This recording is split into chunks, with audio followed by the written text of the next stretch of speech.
The Winnipeg Jets are back in the NHL news this afternoon. After acquiring defenceman Dylan Coghlan from the Carolina Hurricanes for future considerations yesterday, this morning the Jets have re-signed two of their restricted free agents.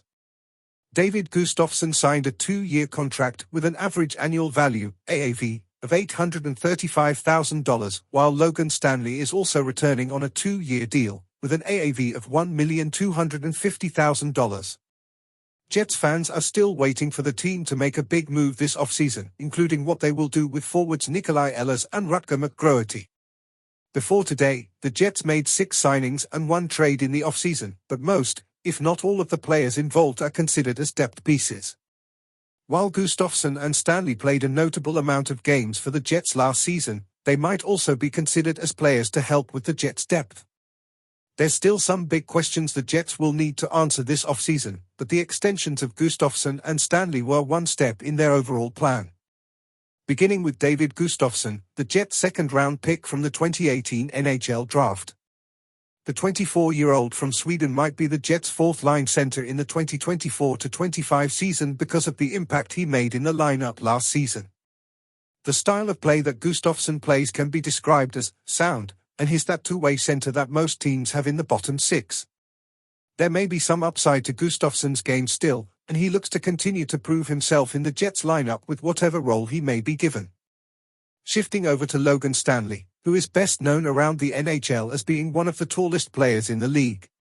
Standing at 6'7", Stanley is a shutdown defenseman, but hasn't played up to his first-round potential since being drafted in 2016. Seeing the reactions on social media to Stanley's extension, fans are wondering why Stanley is being given another chance to prove himself. The Jets appear to have plenty of depth pieces at defense now, whether it's from recent signings or upcoming young defense looking to make the Jets roster. Stanley's usage next season remains unknown, but it'll be interesting to see how he plays under seemingly more pressure. The most notable remaining restricted free agent for the Jets to officially announce a contract extension with is Cole Perfetti. A qualifying offer has already been made to Perfetti, and it should be just a matter of time before his extension is announced. Among the other remaining Jets free agents, they have either also been offered qualifying offers, or they have decided to enter the open market to sign with another team. The NHL announced the 14 players who will be going to salary arbitration yesterday, none of which are Jets, meaning that the remaining offers the Jets have sent are on their way to being completed. Overall, Gustafsson and Stanley are two players that will have a lot of eyes on them next season. For Gustafsson, it will be to see if he can be an everyday fourth-line center who can do what good bottom 6 forwards do offensively and defensively. For Stanley, these next 2 years seem to be the final chance for him to show that he was deserving of being picked in the first round of the 2016 draft.